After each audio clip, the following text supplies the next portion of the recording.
la tanda de esta clase. Ahora vamos a trabajar lo que es el periodo formal. O sea, hasta ahora fuimos desarrollando todo lo que sucede en el proceso cognitivo, en el proceso emocional de un adolescente, y nos faltó pensar qué sucede a nivel cognitivo. Vieron que nosotros desarrollamos hace más o menos 2 clases atrás el periodo preoperatorio y el periodo operatorio.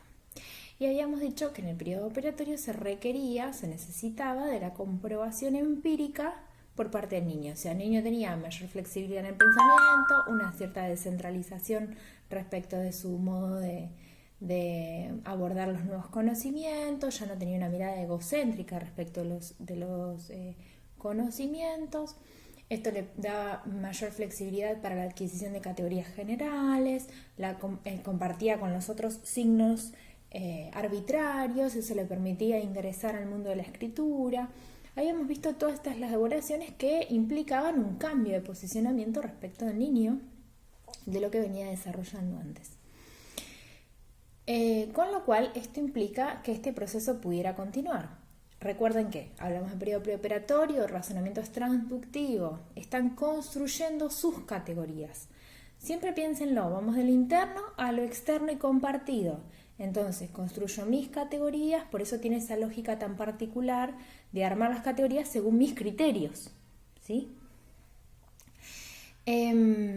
Por otro lado, tenemos un periodo operatorio donde el razonamiento se caracteriza por ser inductivo y lo que aparece como categoría nueva en este nuevo periodo tiene que ver con la reversibilidad, con la posibilidad de que una acción tenga una retroacción y eso inhiba esa acción de alguna manera. A ver, es un trabalengua, pero quiere decir que el camino de ida y de vuelta de una misma ruta habla de la misma ruta, no son 2 caminos distintos, ¿me entiende? Si yo tengo que poder pensar en la suma y en la multiplicación, por ejemplo, que son de la misma manera, solo que potenciadas, digo, un docente me lo va a explicar con otros términos tal vez, pero si yo tengo que pensar en la suma y en la resta, es la misma acción, sumar que restar, pero va quitando o adicionando objetos, ¿sí? Si yo tenía, no sé, 2 manzanas y me comí las 2 manzanas, me quedé sin ninguna manzana, como al inicio cuando no las tenía. Ese razonamiento que es reversible, que nosotros lo interpretamos de modo muy fácil y donde nosotros eso nos permite entender lo que es una causa y lo que es una consecuencia y su retroactividad, es decir, esta consecuencia produjo esta causa, y hacer este tipo de razonamientos, en un niño en un periodo operatorio lo está empezando a pensar y lo necesita aún con basamento concreto. Por eso estudiamos, cuando vamos en primaria, los chicos disfrutan tanto del laboratorio. Más allá de que tiene que ver con salir del entorno escolar, tiene que ver con la comprobación empírica, con la comprobación a través de los sentidos de que el conocimiento se produce de esta manera. Digo, a ver, explíquenle a los chicos cómo funciona el volcán de una manera teórica y explíquenselos con el experimento del bicarbonato de sodio. Van a ver que el experimento les resulta mucho más claro. Mismo cuando se disecaba, bueno, a veces antes se hacían con los animales, hoy por hoy no, con los corazones de vaca o con pescado, era una diseminación porque es algo a veces necesario en lo concreto para que los chicos entiendan. Cuando se hace el famoso experimento con la rosa china, fíjense que necesitan ciertas apoyaturas en algunas historias para narrarlas o para leerlas. En mi época, hace muchos años, se usaba en los videos de Encarta. ¿Vieron? No sé, algunos de ustedes capaz que lo llega a usar. Era nuestra Wikipedia de aquel momento, venían en unos CDs, los que son más chicos no lo llegaron a conocer, pero venían en unos CDs y tenían la información como si fuera Wikipedia. Uno ponía la palabra y te salía información respecto de algo en particular. Y traían adicionales unos videos que eran bastante clarificadores para poder entender conceptos que tal vez eran un poco más abstractos y que eran más difíciles de entender en la práctica. Pero fíjense cómo ese conocimiento va dando lugar a lo que se va a armar en este periodo formal, que tienen que ver con la construcción de proposiciones. Las proposiciones son representaciones simbólicas de acciones en particular. Y estas proposiciones, puede ser la idea de que el Sol, el planeta gira alrededor del Sol, por ejemplo. Eso es una proposición, es una afirmación. tiene que ver con lo que me va a permitir construir hipótesis.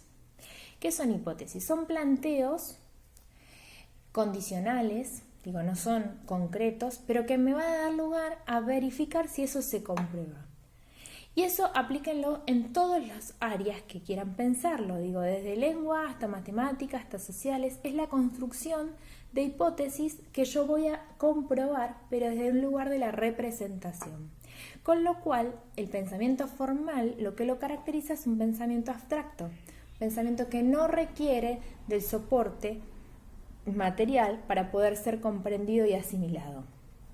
Ahora se maneja a través de proposiciones, por eso no necesitan tanto basamento concreto, más allá de que uno a veces se lo ejemplifica con películas, con videos, ellos lo pueden entender y pueden trasladar ese ejemplo a lo que están tratando de aprender por una cuestión de que tienen incorporada esa lógica de las representaciones, tienen mucho más afianzado el manejo del lenguaje que un chico de un periodo operatorio, que está recién aprendiendo a manejar el sistema representacional. Digo, más allá de que ustedes me digan, pero tiene muchos años llevándolo, no importa, implica poder irse despegando de la inmediatez. Piénsenlo como en un principio ellos, para entender cómo viven, por ejemplo, los indígenas, necesitaban poder representárselo con imágenes o con videos, con cosas que permitan poner su conocimiento en lo que se estaba intentando transmitir. ¿Me siguen? Digo, a ver, pensemos que el proceso de flexibilización de este pensamiento tiene que ver con un recorrido y tiene que ver con un proceso de descentralización cada vez más progresivo. Si bien yo les digo, bueno, a ver, cuando yo les marcaba, no se trata de un egocentrismo porque solo pienso en mí, sino un egocentrismo en términos de conocimientos, un egocentrismo en el periodo preoperatorio, porque un niño se centra mucho en lo que él puede construir como sus categorías, pero no porque sea egoísta y no quiere incorporar las otras, porque aún sus procesos de asimilación y acomodación no permiten integrar esas categorías que son de otro, porque aún todavía no ha podido construir una categoría general. Eso se logra en un periodo operatorio, donde la lógica es la construcción por un método inductivo, es decir, los sapos saltan, un sapo vi que salta, otro sapo vi que salta, otro sapo vi que salta, todos los sapos saltan. Eso es un razonamiento inductivo. Estoy llevando un ejemplo muy tonto, pero es para poder entender que va de las particularidades que se repiten a producir una generalidad. La escuela primaria está preparada para este tipo de razonamiento, ahí, a veces con un conocimiento muy conductista, digo, en esta lógica estímulo-respuesta, estímulo-respuesta, estímulo-respuesta, y eso es con lo que nos encontramos con que cada chico tiene marcos asimilatorios distintos y a su vez tiene conocimientos previos construidos distintos. Entonces, más de una vez necesitamos tener en cuenta cuáles son los conocimientos previos, cuál es el objeto de interés de ese niño, para poder trabajar desde allí. Digo, si ustedes le dan a un chico un objeto que tal vez no es de su interés ni de su cotidianidad para poder trabajar, y ustedes necesitan trabajar el lenguaje desde esas imágenes, probablemente el niño no represente algo importante, pero si tal vez tengamos que trabajar el lenguaje y ese chico sea muy interesado, por ejemplo, por el fútbol, tal vez podríamos buscar palabras de ese campo semántico porque le serían mucho más fáciles de asimilar y había un interés por asimilar ese campo semántico. ¿Me siguen? El periodo formal nos complica un poco porque estamos ante una escuela secundaria que no fue pensada en su momento para ser obligatoria. Piensen que la escuela secundaria es obligatoria hace más o menos aproximadamente 14 años, de la ley del 2006. Previo a esa ley, la escuela secundaria no era obligatoria. Se había producido un cambio, el famoso cambio al polimodal. Los que lo atravesamos fue caótico porque era una primaria súper eterna. Llegamos hasta 9º año y después seguíamos lo que se llama el polimodal. En términos de años son los mismos. El tema es que cada sistema educativo piensa un sujeto de aprendizaje. Esta cuestión que yo les digo respecto al periodo formal, que necesita de un proceso evolutivo, digamos también en términos cognitivos, donde el chico vaya complejizando su pensamiento y permita tener un razonamiento que es de orden deductivo, que es de orden abstracto, que tiene un mecanismo de reversibilidad instituido, que maneje distintas variables para pensar un pensamiento. ¿Qué digo distintas variables? Por ejemplo, que para pensar una superficie no piense en lo plano de la superficie. Entonces, si yo le digo a un chico, mirá, tenemos que, esta habitación está llena de aire, el chico no piensa en términos de lo plano del piso, sino que pueda pensar en términos de volumen. Eso implica tres dimensiones.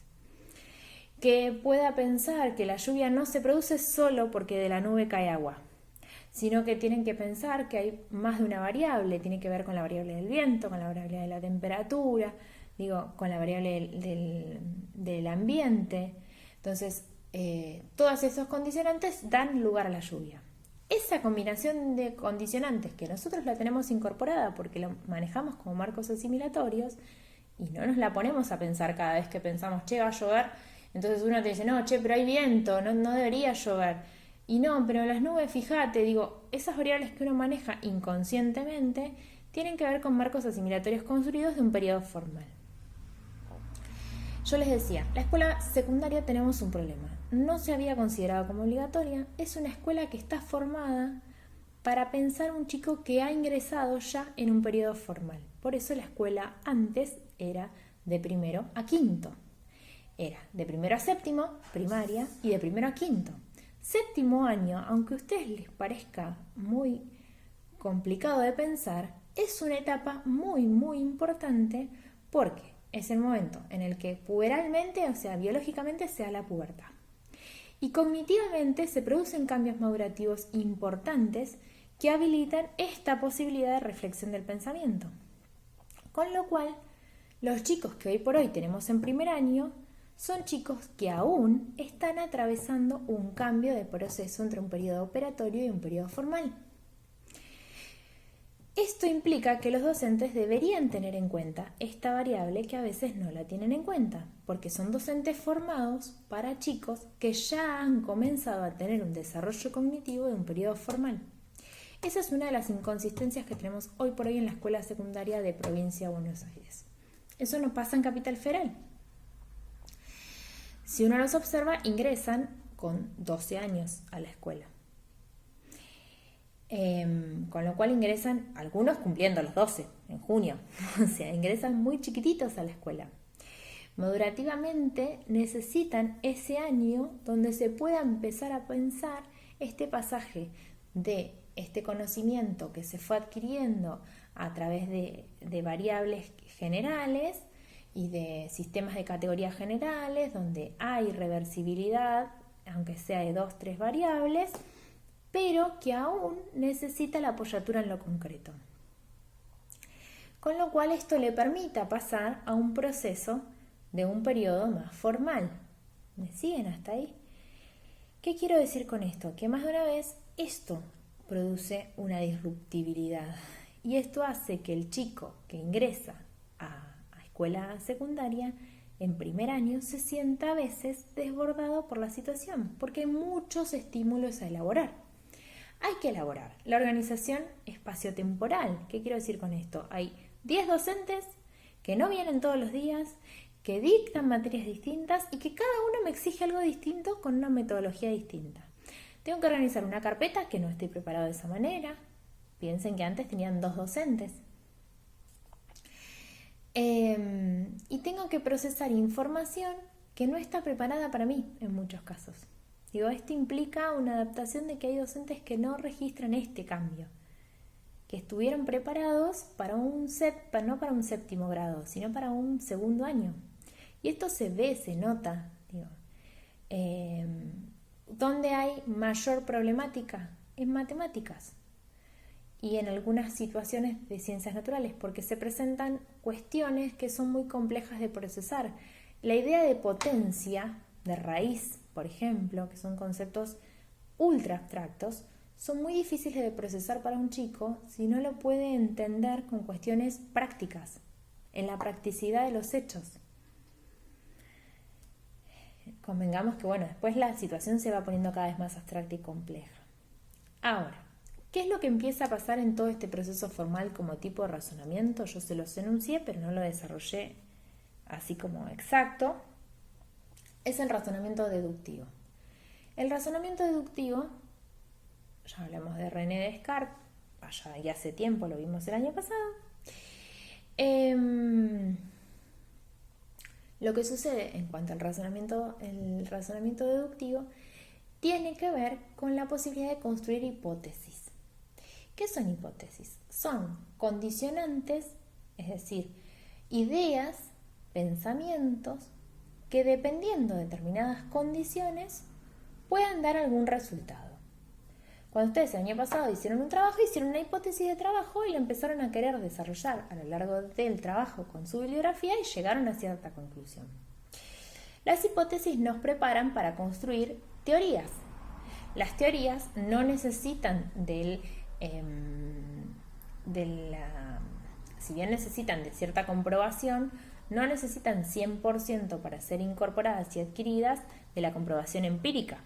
Yo puedo entender la lógica de cuál era la lógica política de la batalla de San Lorenzo, si me la explican y si la puedo correlacionar con el hecho histórico, con otras variables.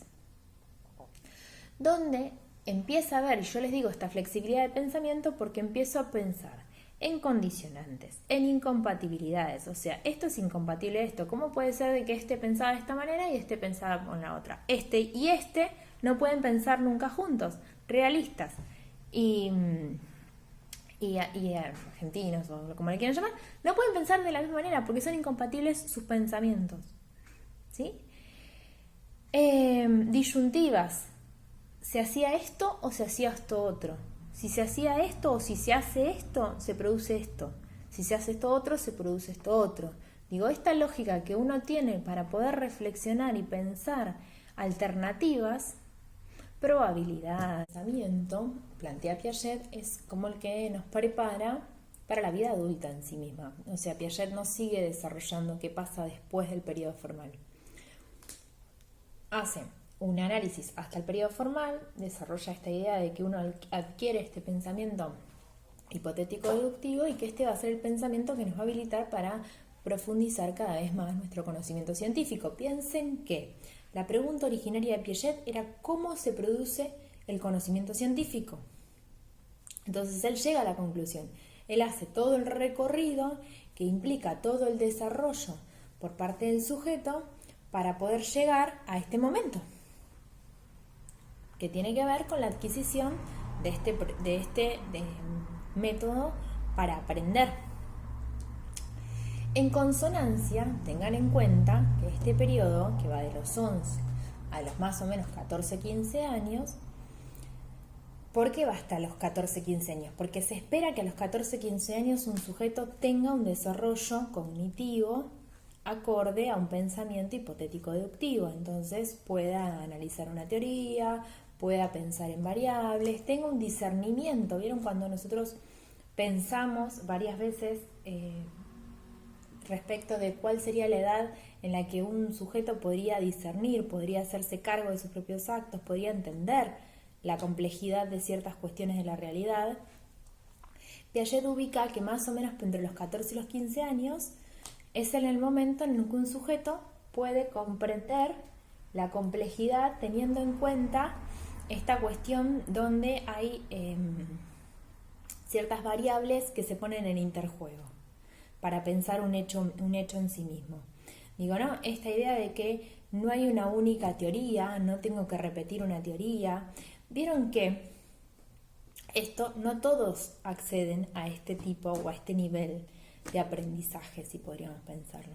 Hay muchos adultos, incluso que han atravesado solo la escuela primaria o que no han podido terminar su escuela secundaria por una cuestión de fracaso escolar o estas cuestiones, donde uno los escucha y hablan y tienen un pensamiento muy rudimentario, muy concreto.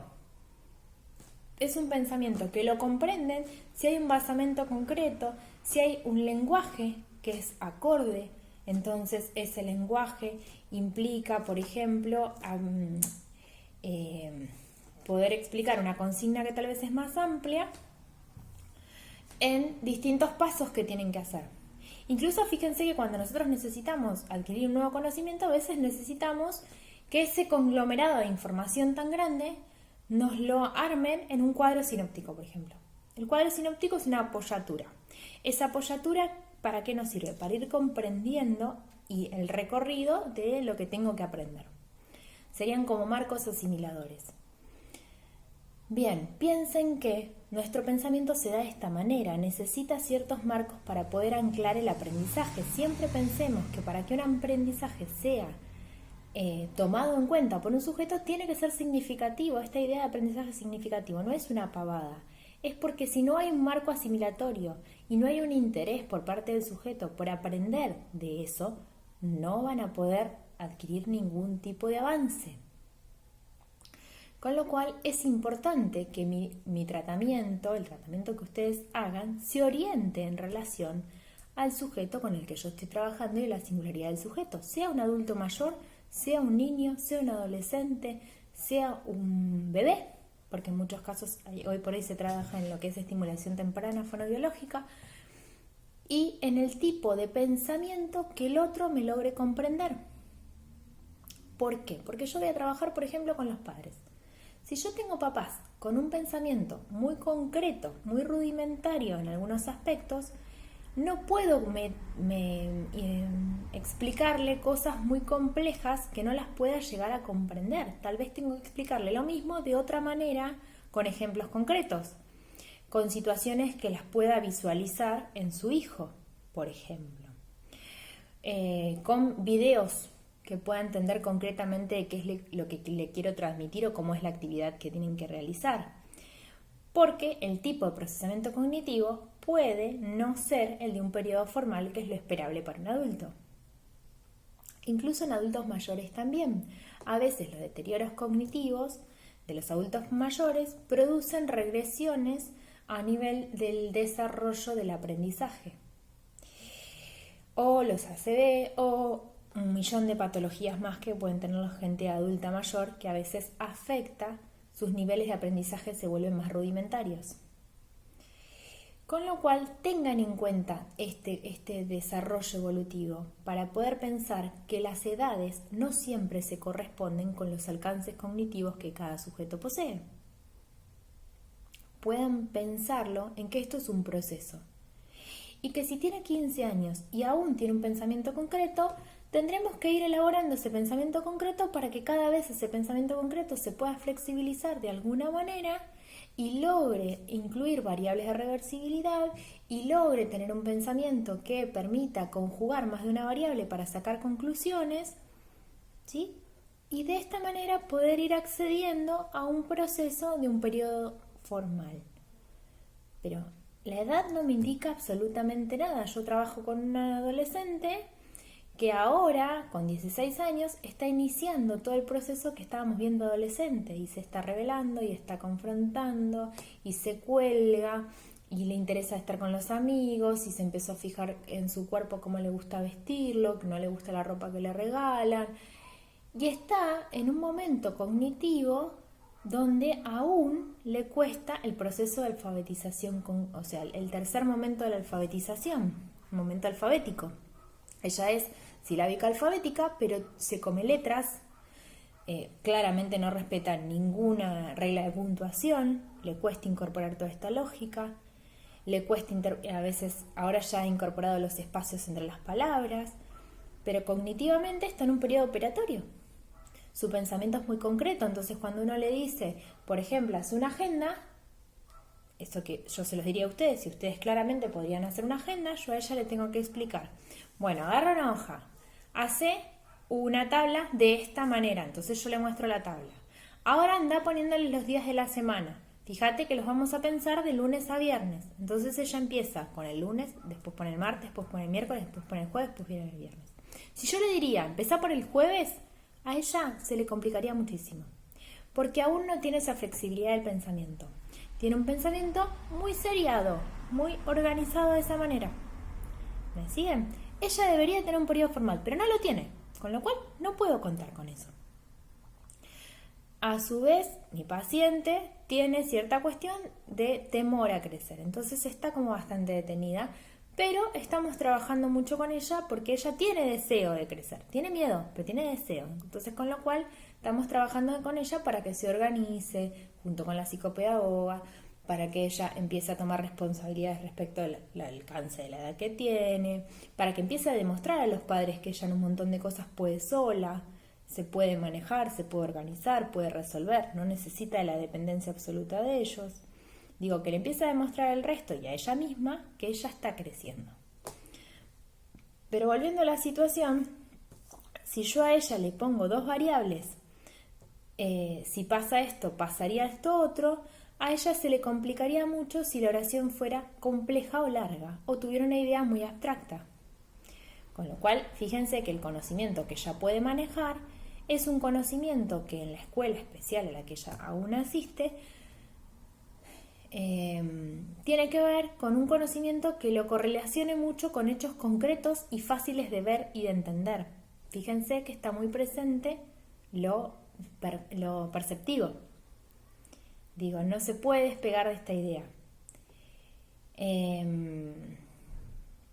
Yo les dije hasta el momento porque mi intención, si se puede y administrativamente se logra, porque es también un problema de las obras sociales, debería ser de que ella pudiera transitar, aunque sea 1 o 2 días, la escuela secundaria común. Valga la redundancia, primero porque de común no tiene nada, tiene muchos chicos que tienen otras situaciones, pero donde ella pueda estar en un espacio donde pueda compartir con otros compañeros y con otros chicos de su edad situaciones donde ahí ella empiece a intercambiar, porque el tema es que ella en esta escuela donde está en una lógica muy de primaria, ella tiene un rendimiento cognitivo superior al resto del grupo, el resto del grupo en su mayoría tiene otros tipos de patologías, otros tipos de situaciones, y ella sobresale en el rendimiento del grupo, con lo cual hace la plancha en un montón de cosas. Por ende, me parece que sería un espacio para probar y para explorar, a ver si ella puede transitar con otros adolescentes que le pasan situaciones más parecidas a las de ella, la experiencia de vivir en una escuela secundaria unos días a la semana, obviamente con un acompañante terapéutico que la acompañe, porque esto no es y con adaptaciones curriculares, por eso le digo que administrativamente esto es como muy complejo y hay que ver si se logra. Y el año que viene, porque en estas circunstancias, este año venimos súper complicados.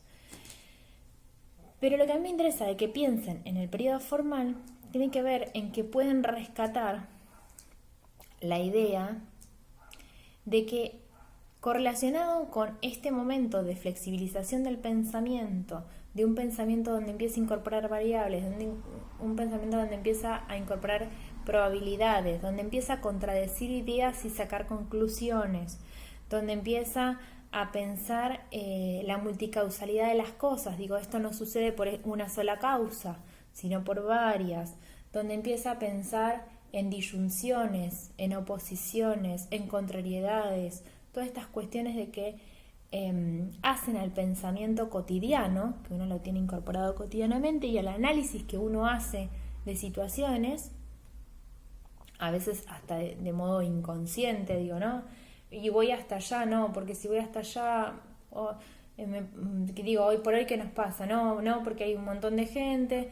Situación ayer mía, tenía que vacunar al nene, bueno, voy al vacunatorio de la salita y no, porque tengo que esperar afuera, hay gente, la verdad que tenía miedo de contagiarme, de contagiarlo a él. No, decidí esperar que me llevara alguien conocido hasta el vacunatorio de Quilmes, que entro y salgo, no hay nadie normalmente. Fueron decisiones, pero todas esas decisiones, más de una vez uno las toma sin analizar todas las variables. Digo, yo ahora se las cuento, pero en el momento dudaba, pensaba, qué sé yo, y le resolví. ¿Sí? Como uno resuelve digo, lo dice así, porque como es como uno resuelve una cuenta matemática. Hoy por hoy ustedes no necesitan la cuenta matemática de 2 por 2 para decir que es 4. Lo tienen incorporado y no se lo preguntan tampoco porque ya lo tienen incorporado. Y fíjense como cada elección de profesiones también nos hace suprimir algunos conceptos que hemos ido estudiando y desarrollar otros que tal vez nos resultan como más piolas o más copados. Digo, capaz que nosotros del ámbito de sociales, en circuito de la comunicación, la idea de receptor, emisor y retroalimentación lo tenemos recontra incorporado, que es como fundamental para que haya comunicación. Otro tal vez no las piensa como variables que estén en juego. Pero sin irnos de tema tanto, piénsenlo en correlación a lo que hoy desarrollábamos respecto del proceso de historización.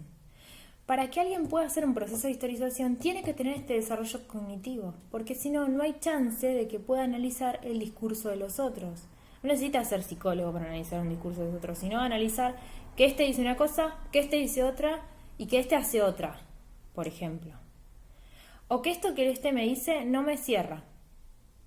O que cada vez que le pregunto sobre determinada cosa, la respuesta que encuentro es un silencio. Por lo tanto, cuando uno hace una conclusión de por lo tanto, está queriendo decir que hay una hipótesis respecto a eso. Fíjense cómo lo tienen ustedes incorporado y no se dieron cuenta. Eso es un razonamiento deductivo. Se necesita un razonamiento deductivo para hacer un proceso de historización, para poder poner en juego mi pensamiento, porque un proceso deductivo me implica ser productor de pensamiento y productor de conocimiento. Me da lugar a la posibilidad de construir yo el conocimiento, más allá de lo que el otro me dice. ¿Vieron cuando se estudia de memoria? Cuando yo más de una vez les digo, no copien citas, porque no les sirven. ¿Por qué no les sirven? Porque no hay procesamiento cognitivo ahí. Si no hay procesamiento cognitivo, eso se borró. Se copió y se borró. Y no quedó, no sirvió para nadie. Lo mismo pasa con los chicos que estudian de memoria. Se copió y se borró. Se copió, pero no se elaboró, no se asimiló, no se apropió, no se pensó, no se preguntó. Me acuerdo que a mí nunca me gustó estudiar de memoria, soy horrible estudiando de memoria, me olvido de las cosas, porque siempre me voy por las ramas, me olvido de las cosas, necesito entenderlo. Claro, físico-química me resultaba durísimo, no lo entendía, no me gustaba y seguramente ahí necesitaba un pensamiento como muy concreto y operativo, necesitaba verlo en lo concreto. Es el día de hoy que hay nociones físicas que me cuestan entender. A mí en lo personal me cuestan entenderlas. Y sin embargo, un texto de sociales o un análisis de una publicidad o veo una película, me sale naturalmente hacer reflexiones, pensamientos, buscarle la vuelta, empezar a pensar. Porque me sale natural porque mi pensamiento está formado de esa manera. Tengo un desarrollo, o sea, hemos llegado a un razonamiento deductivo. Los que hemos llegado a superior, la mayoría han llegado a este tipo de razonamiento, si no, no llegamos a poder hacer los trabajos que ustedes hacen, por ejemplo, que son reflexivos. Todas las consignas que yo les doy apuntan a un sujeto de un proceso de desarrollo deductivo, hipotético-deductivo, que puede hacer una hipótesis de trabajo. Bien, entonces piensen en la correlación que hay entre el desarrollo cognitivo y el desarrollo psíquico de un sujeto cuando vivimos adolescencia. Esta flexibilidad del pensamiento es la que le permite tomar en cuenta otras opiniones, el que le permite cuestionarse ideales, el que le permite cuestionarse los mandatos del otro.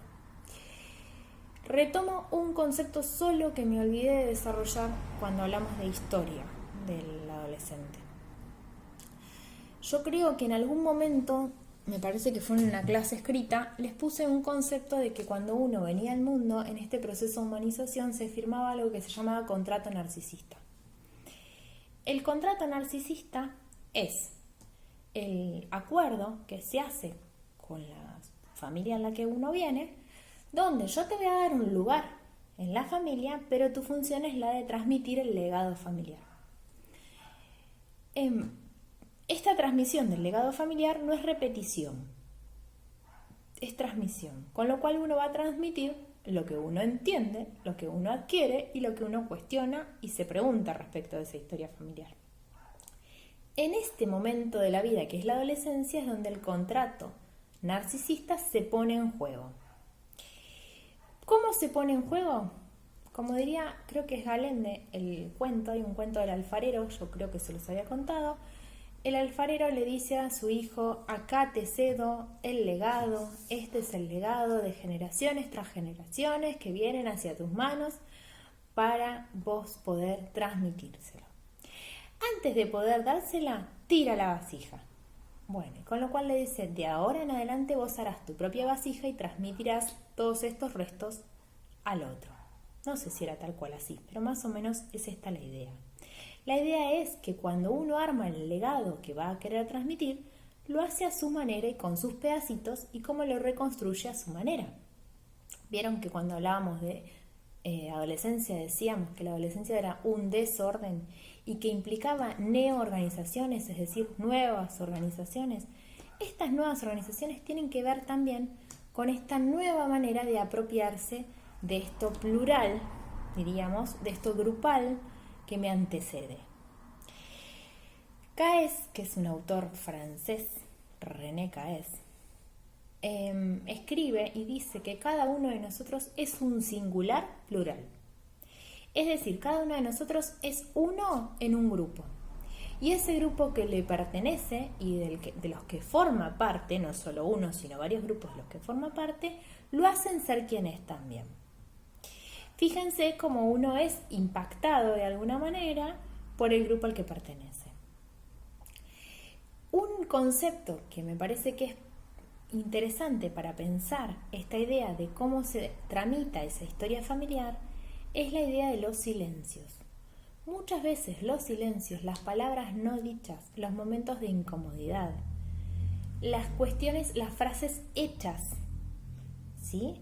Estas frases hechas que no se permiten desarmar, que no se permiten preguntar, que no se permiten cuestionar, todo esto funciona como lo que se llama un pacto familiar. Es decir, un pacto de silencio. Ya no es un acuerdo. En un acuerdo ambos firmamos y ambos tenemos libertades dentro de ese contrato, posibilidades de acción. En un pacto no tenemos posibilidades de acción. De alguna manera lo que hace es limitar al sujeto. Ese pacto los deja prendido a un lugar de dominio respecto del otro. A ver, compleja la frase. ¿Qué quiero decir? Si yo quedo en un lugar de no saber, quedo ante el dominio del otro. ¿Sí? Porque ese pacto de silencio me hace estar en un lugar de no saber. El que tiene la posta es el otro. Y yo quedé en lugar a la merced de lo que el otro me dijo. Convivir con dudas y con incertezas es difícil. Siempre estamos con dudas y con incertezas. El problema es que cuando esa incerteza, esa imposibilidad esa incertidumbre, lo que provoca es que no se puede hablar de eso.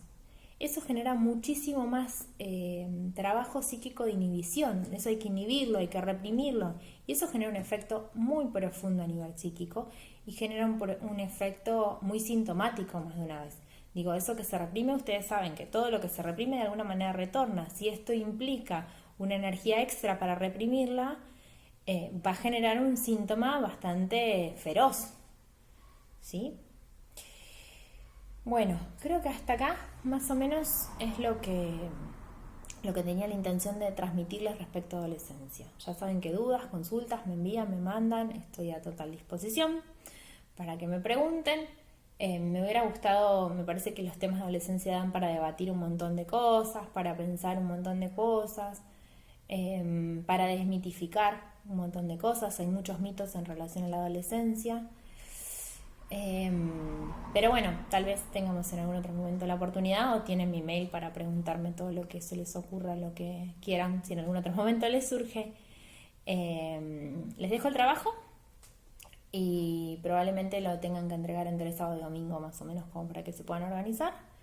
Así que hay tiempo para hacerlo. Acuérdense que son de los 3 videos, los 2 anteriores a este y este. Y la próxima semana ya arrancamos con adultos, juventud y adultos. Así que les mando un beso grande. El que se puede quedar en casa siga cuidándose. El que tiene que salir, cuídese mucho, mucho, mucho, mucho, mucho. Y les mando un besote gigante.